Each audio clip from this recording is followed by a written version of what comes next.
don Pablo Muñoz. Muchísimas gracias.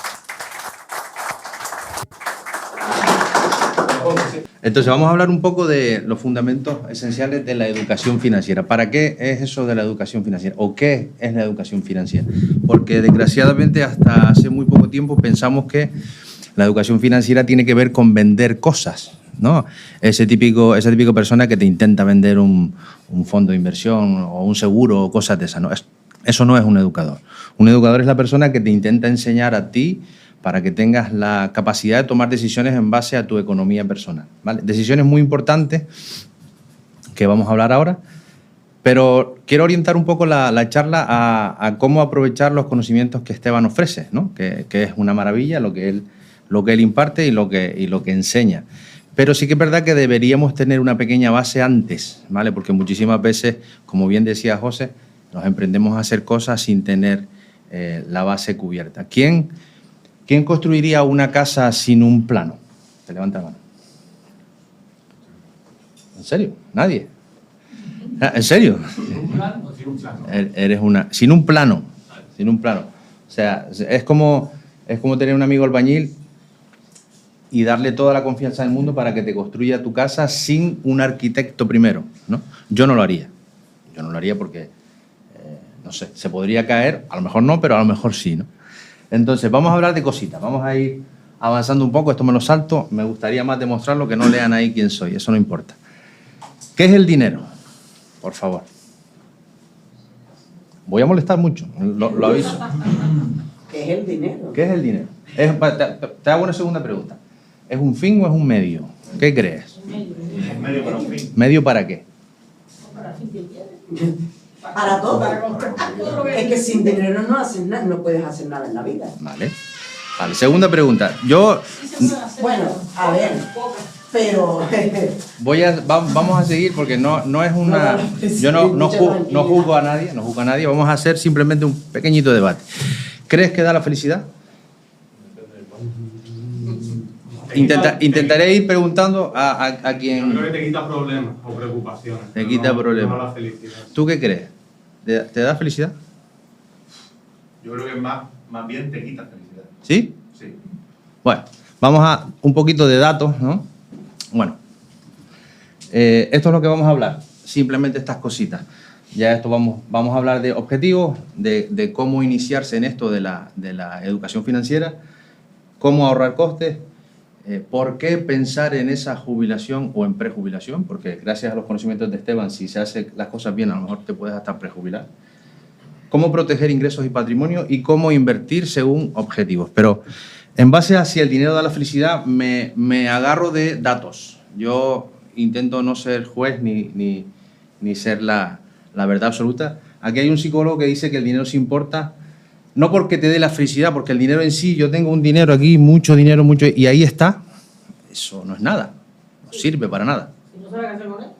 No, ahí no sirve para... No, aquí no sirve para nada. sí, vale.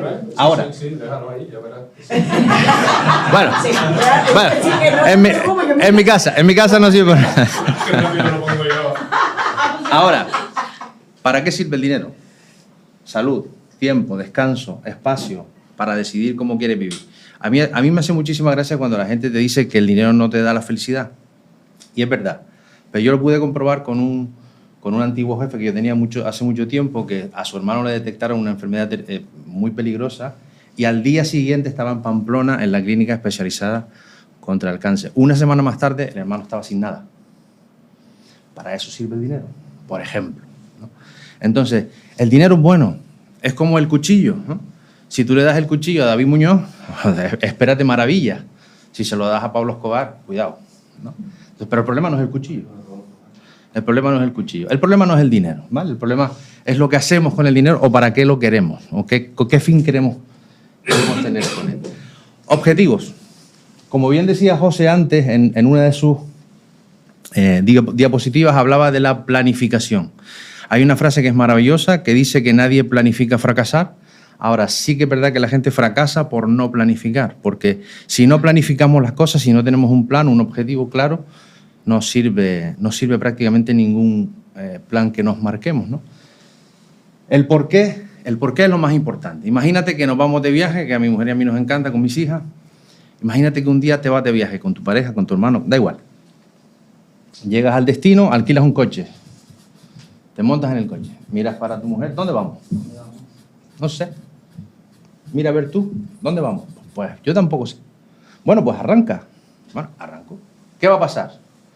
Nos vamos a perder. Porque no sabes hacia dónde vas. Desgraciadamente, el 90% de las personas con el dinero les pasa lo mismo. Cuando yo le pregunto a alguien, ¿qué objetivo tienes a corto plazo? ¿Cómo? ¿A qué te refieres, Pablo? Sí, tú no, el dinero que tú vas ganando día a día, ¿no lo quieres para algo? ¿No quieres comprarte un coche nuevo, reformar tu casa, planificar los estudios de tus hijos? No, yo simplemente entra y sale. Sí, pero ¿y entonces? ¿Cómo quieres conseguir algo si es que no sabes qué conseguir, ¿no? Entonces, una de las cosas más importantes en la educación financiera es tener un porqué, ¿vale? Un porqué. Si no, es prácticamente imposible. Eso no estoy acostumbrado, ¿viste? ¿Viste? Digo, coño, ¿qué se pasó aquí? Bueno, el rosa es el cariño. Exactamente. El cuándo, ¿no? Hay corto, medio, largo plazo. Ahí tenemos que tener en cuenta, pero eso se lo dejo a Esteban, en el tema de inversiones, que él tiene un curso maravilloso de eso. Se habla de qué tipo de inversiones podemos realizar, depende de si es a menos de 5 años, entre 5 y 10 o a largo plazo. Como digo, eso se lo dejo a él. Pero deberíamos tener objetivos en todas estas facetas. A corto plazo, por ejemplo, es, como digo, comprarme un coche nuevo, porque a lo mejor mi coche, en mi caso en particular, yo tengo un coche viejito y yo sé que al pobre más de 3 años no le quedan. Entonces yo ya hoy empiezo a utilizar un poquito de dinero mensualmente, apartándolo a un lado, para que cuando llegue ese momento en el que el pobre no decida morir, pues yo no tenga que financiar el 100% y haga rica a una entidad bancaria, sino que tengo que jugar con mi propio dinero, mis propios conocimientos. A medio plazo, pues otras muchas cosas, una reforma de un hogar bastante amplia, y a largo plazo puede ser, por ejemplo, en mi caso también, los estudios de mis hijas, que son pequeñas, para que cuando lleguen sus 18, 19, 20 años yo les pueda pagar los estudios que ellas quieran, si quieren, si no me lo gasto con Esteban. Porque el dinero de aquí era para eso. Yo no le estaba dando muchas vueltas. Yo lo planteaba ya claro. ¿Cuál es el secreto? El secreto es eso, planificar y ser disciplinado, porque sí que es verdad que hay muchísima gente que, por ejemplo, me dice, Pablo, quiero planificar la jubilación, perfecto, haz esto, haz lo otro, no voy a entrar en detalles, pero dentro de 3 años, es que me quiero ir a Euro Disney con la familia, recuperan todo ese objetivo maravilloso que es a largo plazo, se pegan el viaje y ya se fue al carajo el objetivo. Entonces, ¿qué tenemos que hacer? Objetivos para cualquier cosa, ¿vale? Muchas veces no se pueden, ojo, también no estamos en los mundos de lluvia, es verdad que a veces podemos hacer 1 o 2 cositas porque la situación financiera es la que es, pero deberíamos intentar planificarlo todo, por lo menos, si no se puede todo, pues ir por prioridades, ¿vale? ¿Por dónde empiezo? Pues por la siguiente diapositiva. ¿Qué crees que es un presupuesto? ¿Usted qué cree que es un presupuesto personal de la familia, un presupuesto económico? Por supuesto, de saber lo que gano y en base a lo que tengo de entrada, pues presupuestar destinarlo para cada necesidad que pueda tener. Maravilloso. Se podría poner aquí conmigo si quiere. Es eso. O sea, es control de ingresos y gastos, control de verdad. Hay diferentes mecanismos, hay diferentes aplicaciones móviles gratuitas que te permiten saber cuánto dinero va gastando en todo. Deberíamos intentar saber cuánto se va en el supermercado, cuánto pago de teléfono, cuánto pago de luz, cuánto me gasto en ocio, en todo. Y después hay mecanismos, por ejemplo en el INE, el Instituto Nacional de Estadística, donde sale la información de una familia como la mía, cuánto gasta de media, ¿no? Entonces el otro día estábamos trabajando con una chica enfermera, le pasé la hoja de cálculo que nosotros tenemos, que yo tengo para eso, y cuando llegó al día siguiente me dijo, no hace falta que sigamos hablando, me gasto 500 euros en ropa. Y no lo sabía, ¿no? Entonces, simplemente porque no llevamos un control, no sabemos dónde se nos va el dinero, porque no sé si a ustedes les pasa eso de, coño, ¿dónde se va el dinero? A mí a veces me pasa, ¿no? Hasta que ya aprendes a llevar un control y a utilizar una serie de técnicas, como por ejemplo la técnica del sobre, que no es que sea un sobre físico, pero sí que es verdad que yo tengo X dinero para ocio y si se acaba hasta el mes que viene no puedo volver a tener ocio, tengo X dinero para esto y X dinero para lo otro. Entonces voy bastante ordenadamente llevando la economía, ¿verdad? ¿Cómo se hace un balance económico? ¿Usted qué cree que es eso? En función a nuestros ingresos y al presupuesto que tenemos estipulado, pues entonces saber cómo lo vamos ejecutando y más o menos sabiendo las cifras que van resultando en realidad. Va bien encaminado, pero eso iría un poco más a lo mejor con ingresos y gastos. Pero el balance económico significa en estudiar detalladamente cuántas deudas tengo frente a cuántos activos tengo. Por ejemplo, si yo tengo una casa que debo 50.000 euros todavía de hipoteca, eso es un pasivo, sería el balance económico de deudas, pero el activo sería cuánto vale mi casa si yo hoy la quiero vender, 150.000. Pues en realidad yo tengo 100.000 en positivo, aunque no lo parezca. Lo mismo tengo que hacer con la parte inmobiliaria, que puede ser mi coche, un barco, cualquier cosa, y también con las partes inmobiliarias, solares, locales. Tengo que tener un control de cuál es mi balance económico en total, si estoy en pérdida o en ganancia. Y las acciones. Y las acciones y todo lo que es. Los coches de casa y las acciones. Y la acción se va fuera. Espera que no me habías dejado terminar, porque ahora iba a hablar de activos financieros. No, me tenía preocupado. No. Vale, y lo más importante es esta diapositiva conjuntamente con el tener objetivos en la vida a nivel económico, ¿vale? Porque si no, es prácticamente inviable que las cosas no salgan bien. Controlar ingresos y gastos, controlar deudas y activos y tener un fondo de emergencia. ¿Por qué tener un fondo de emergencia? ¿Usted qué cree? Bueno, primero, ¿qué es un fondo de emergencia? Más o menos se intuye, pero ¿por qué es tan necesario tenerlo? Pues si se pierde el nivel de ingresos actual. Vale, ¿hay más motivos? ¿Usted? Todo. Emergencias, eventualidades que te salen en la vida y que hay que entender rápido. Si te rompe el coche, Exacto. Fíjense que... Te enfadas con tu mujer y tienes que salir corriendo de casa. ese A un lado tienes que ir a... Exacto, a eso me refería. Cuando tenemos... El sofá, Esteban, es más barato. No vamos a entrar ahí. Esteban, no da. Hay que ser 3 fondos de emergencia. Yo que me he divorciado 2 veces, ya se lo tengo. Claro, la mía sí. Perdón por interrumpir. No pasa nada. Entonces, el fondo de emergencia sirve para todo lo que se ha dicho, ¿no? El problema que tenemos las personas que no tenemos un poquito de control sobre nuestra economía es que empezamos a hacer cosas, como por ejemplo, como decía antes, invertir en lo que dice Esteban, comprar un producto de inversión para largo plazo, hacer cosas, pero de repente se nos rompe la lavadora, se nos rompe el coche, que son 1.000 euros, ¿y qué tenemos que hacer? Pues sin dinero, pues desgraciadamente hay que ir coger y rescatar ese dinero para poder implementar la solución al problema que tenemos. ¿Qué es lo que se debería hacer? Primero que nada esto, que se compone de entre 3 y 6 meses de nuestros gastos. Si yo tengo de gastos mensuales 1.000 euros, tengo que tener de 3.000 a 6.000 euros como mínimo en un sitio sin riesgo, puede ser una cuenta remunerada, puede ser en casa si quieren, no pasa nada.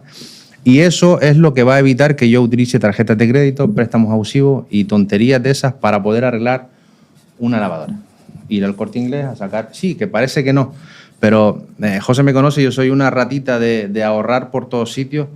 Si podemos ahorrar intereses a lo largo del año en 7 operaciones que normalmente hacemos, a lo mejor estamos ahorrando 600 o 700 euros que podemos hablar con Esteban para que nos explique cómo utilizarlos correctamente. Hay que ahorrar por todos sitios, ¿vale? Sin dejar de vivir, sin dejar de tener calidad de vida, pero tenemos que ser un poquito más empresarios en lo que es la vida personal. ¿Y ahorro de costes? ¿Cómo podemos hacer ahorro de costes? Pues sencillo, en el consumo de día a día, ¿no? Lo que decía antes, en el Instituto Nacional de Estadística hay, valga la redundancia, estadísticas que nos dicen cómo una familia igual que la nuestra, cuánto gasta de media en alimentación, cuánto gasta de media en ocio, y ahí nos podemos comparar para saber si estamos muy por encima, estamos bien o estamos por debajo, ¿vale? Podemos ahorrar en gastos familiares, ahí entra la telefonía, el gas, la electricidad, suscripciones, plataformas digitales. No se casen con nadie, ni Vodafone es mejor que Movistar, ni Movistar es mejor que Orange. Yo voy cambiando cada vez que puedo para aprovechar ofertas. Con los seguros lo mismo. Con la electricidad, hace unos cuantos años no se podía, ya se puede. Hoy estoy en Repsol, mañana estoy en Iberdrola, pasado estoy en Endesa. La que mejor condiciones me dé. Con quien único soy fiel es con mi mujer, con más nadie. Vale. Compromisos financieros, lo mismo. Hay que analizar hipotecas, hay que analizar productos obligatorios. Hay muchas cosas que se pudieron hacer y todavía se pueden hacer de reclamación de gastos bancarios. En su momento se pudo reclamar la cláusula suelo, no sé si, no me queda claro si todavía se puede reclamar, creo que ya pasó el plazo, pero estén continuamente investigando cómo hacer que les devuelvan su dinero, que es suyo, porque desgraciadamente los bancos tienen mucho más que nosotros, ¿no? Voy bastante rápido, voy a terminar incluso... No, sí. Tampoco hacía falta que corriera. No, pero sí, no te preocupes. Demasiado tiempo a mí, a ver qué hago. No tengo que rellenarlo. Nos vamos antes a comer, no hay problema. Exactamente, mira, así aprovechamos. En Canarias sí dice Gilorio. Perro aquí pegado. Vale, y ahora vamos a hablar de un poquito más de datos, ¿vale? Jubilación o prejubilación. ¿Cómo creen ustedes que está la situación hoy en día? Vamos a hacer una pregunta. Venga, Damián. ¿De dónde crees que sale todo lo público? Educación, pensiones, sanidad, de todo eso que disfrutamos aquí, que es bastante bueno. ¿De dónde sale ese dinero para poder afrontar todas esas cosas? Del pago de los empleados. Del pago de los impuestos. Impuestos. Sí, lo raro fue que no dijera el pago de Don Esteban. Vale. ¿Ustedes creen que las generaciones, por ejemplo, como mis hijas que tienen 15 y 9 años, podrán disfrutar de una jubilación, una pensión de jubilación? Ni soñando. ¿Por qué? Tal y como vamos ahora, ¿Por qué? Por datos. Necesito una respuesta científica. ¿Por qué creen que no? La pirámide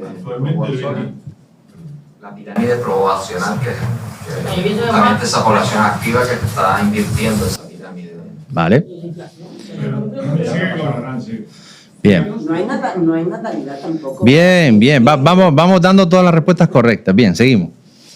Vamos a empezar por datos, porque yo les quiero dar datos, ¿vale? En España, la esperanza de vida de las mujeres, en este caso, de media llegan a los 86 años de edad. Y los hombres llegamos a los 80. Por algo será.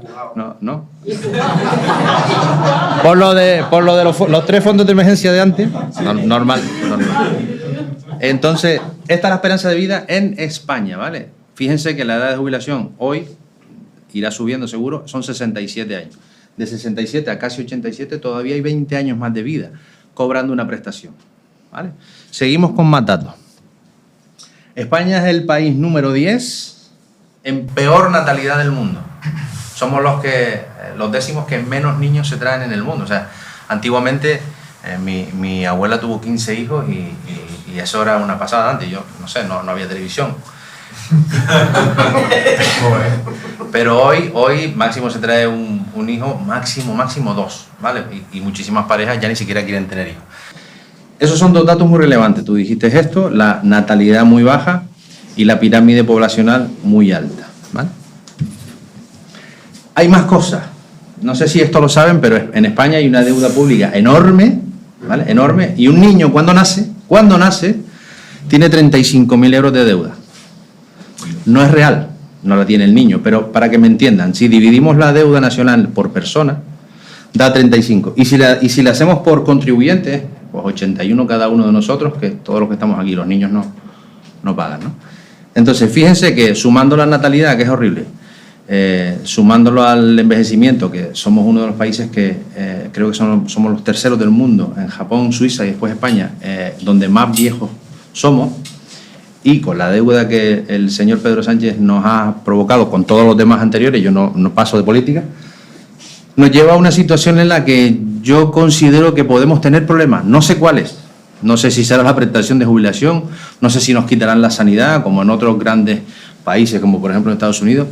No sé si será la educación, que también habrá que costear a través de préstamos impresionantes para que nuestros hijos puedan estudiar. No sé.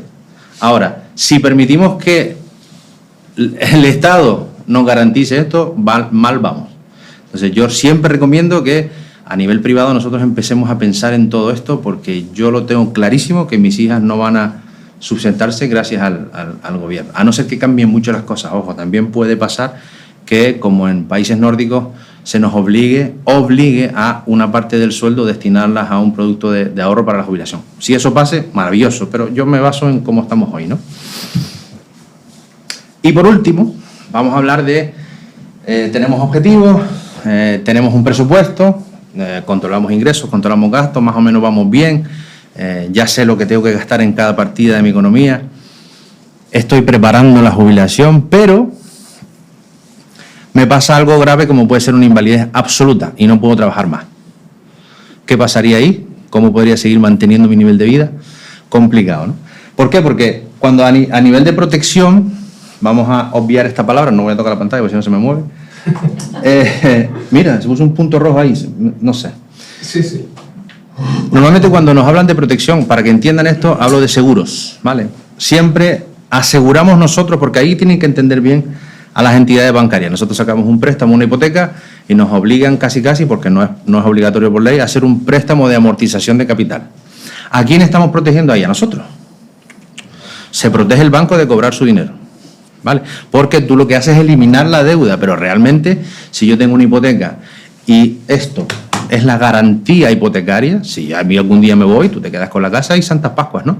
Entonces, se protegen ellos, ténganlo claro. Si yo tengo posesiones, pues casi que nos obliga, en un hogar, en un coche, estoy obligado a asegurarlo, ¿vale? Porque si no, no puedo conducir, me multan.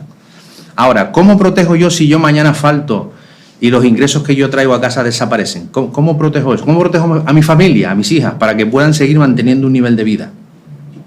¿Seguro de vida? Correcto. ¿Quién ve en España un seguro de vida como un producto atractivo? Nadie. Es un gasto, es una estupidez. Yo no voy a hacer eso. ¿Vale? Entonces, hay que reordenar un poco todo para saber todas las prioridades correctas que debemos tener para que nuestra economía empiece a ir como debería ir. ¿Vale? Entonces, mi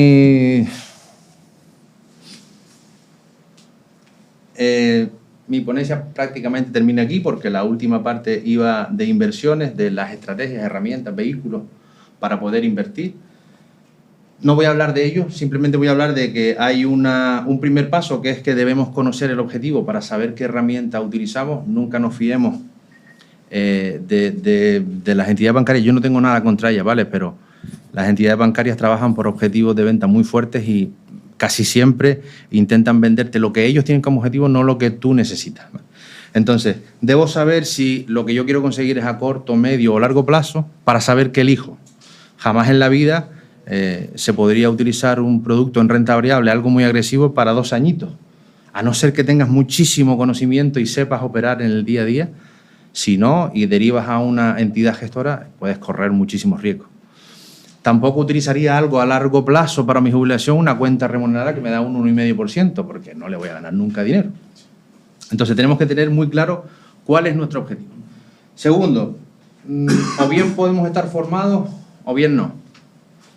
Yo recomiendo que sí. Aquí tienen a la mejor posibilidad que yo conozco para poder formarse en conocimientos financieros, ¿vale? Y ya está. Muchas gracias.